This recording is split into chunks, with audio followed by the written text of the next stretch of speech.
Hello, I'm Barry Gordon, Mayor of Duncanville, the City of Champions. I'm here at the Duncanville Hilton Garden Inn. It's here that the Chamber of Commerce usually holds the annual State of the City banquet, with people gathered together to celebrate the year's accomplishments and to look forward with great optimism. The 2020 State of the City will be as different and as virtual as so much of the year was.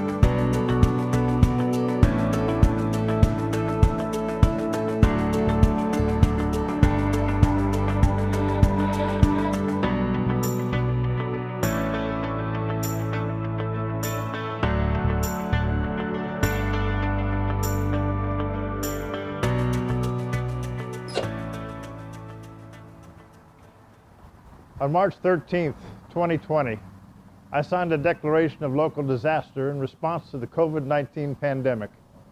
With that, the way our city conducted business changed, but the work continued. Staff were given dual missions in 2020, continue progress toward the council's vision of becoming a premier North Texas city, while at the same time responding to the needs of our community during a global health crisis. Assistant Fire Chief Greg Chase is here to tell you more. Thank you, Mayor Gordon. 2020 has been difficult for the Duncanville Fire Department and emergency services nationwide.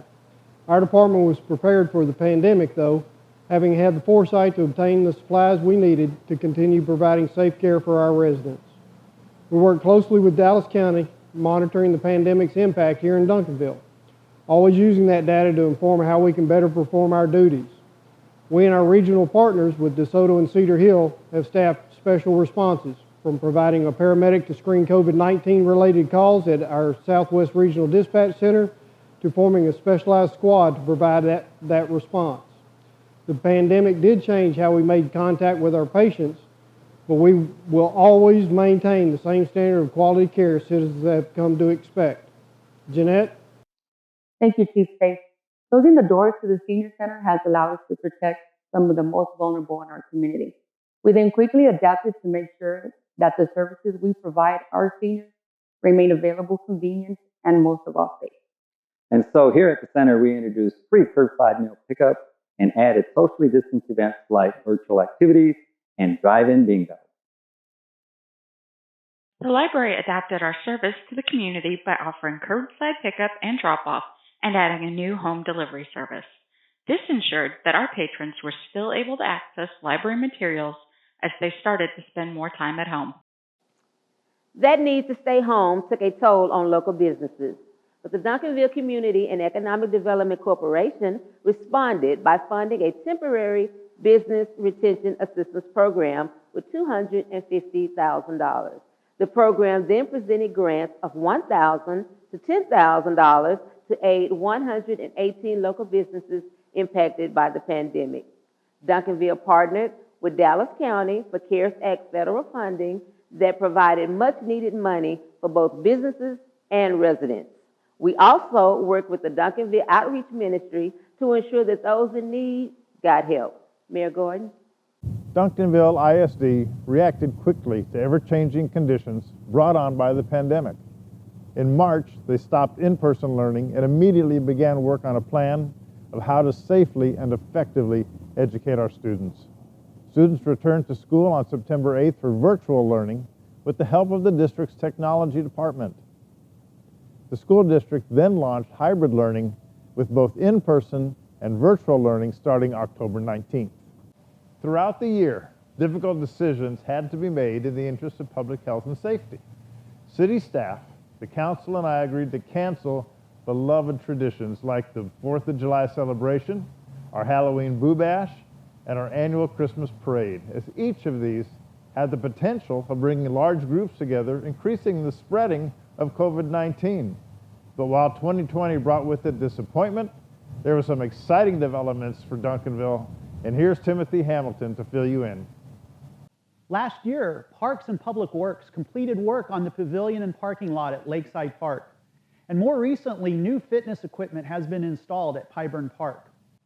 The Texas Parks and Wildlife Commission awarded Duncanville's Armstrong Park Kidsville and Splash Pad project a non-urban outdoor grant in the amount of $750,000, which will add additional monies for use on Proposition A projects.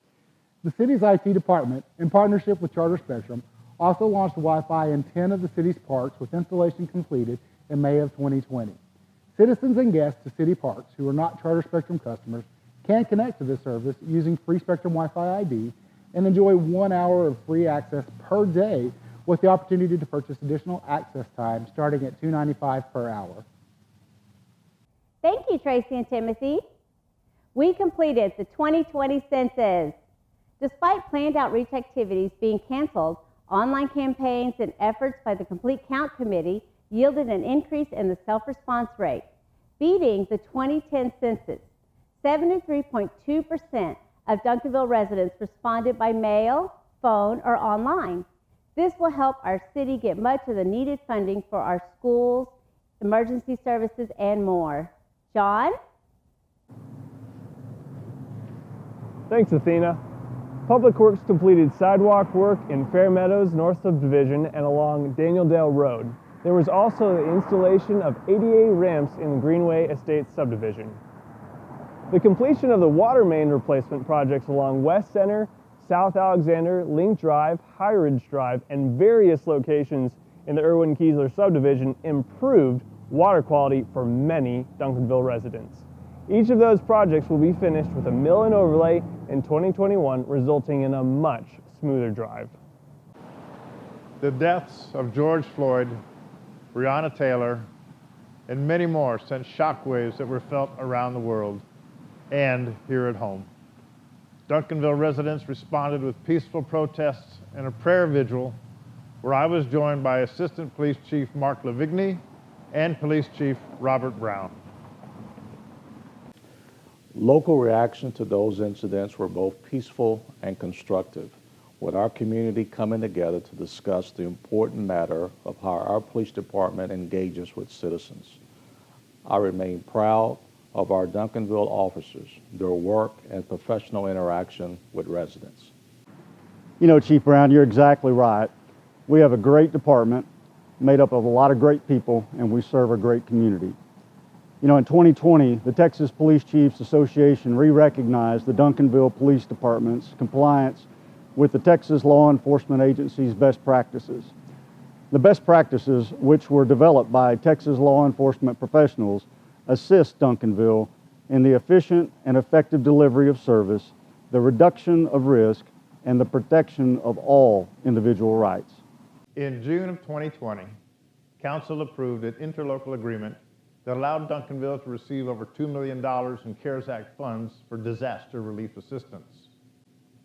That funding has gone toward improvements that will allow city staff to provide uninterrupted service should something like this pandemic hit us again. Duncanville City Council also approved both a balanced budget that will maintain the high level of service our citizens have come to expect, and we also put in a tax cut of just over 2.5 cents. I will add that despite the economic impact of COVID-19 on our structure and our businesses here in our city, we maintain a strong financial position of responsibility with our budget, and the city itself is in a very strong position as evidenced by our continued holding of a AA bond rating. I also want to take this time to express the gratitude and thanks of the entire City Council to Mr. Paul Frederickson, our Assistant City Manager, who was appointed as interim City Manager while the Council searched for a new individual. He and the entire staff of our city stepped up and did an incredible job of facing unprecedented issues during the COVID-19 pandemic. Our greatest thanks for all that they have done. In 2020, our city faced unprecedented challenges that everyone, our police officers, firefighters, staff, community partners, and Duncanville residents face with both hard determination and the greatest compassion. In the coming weeks, more and more Americans will receive the vaccine, trying to bring an end to this pandemic. Life will hopefully return to the normal, and our community will come together again to enjoy those familiar traditions very soon. Your City Council and I appreciate the opportunity to serve in normal times, but are truly honored to be here to do the hard work during challenging times like we all just lived through. So, it is with the greatest optimism and joy that I look forward to 2021. Thank you. God bless you, God bless America, and God bless Duncanville, our city of champions.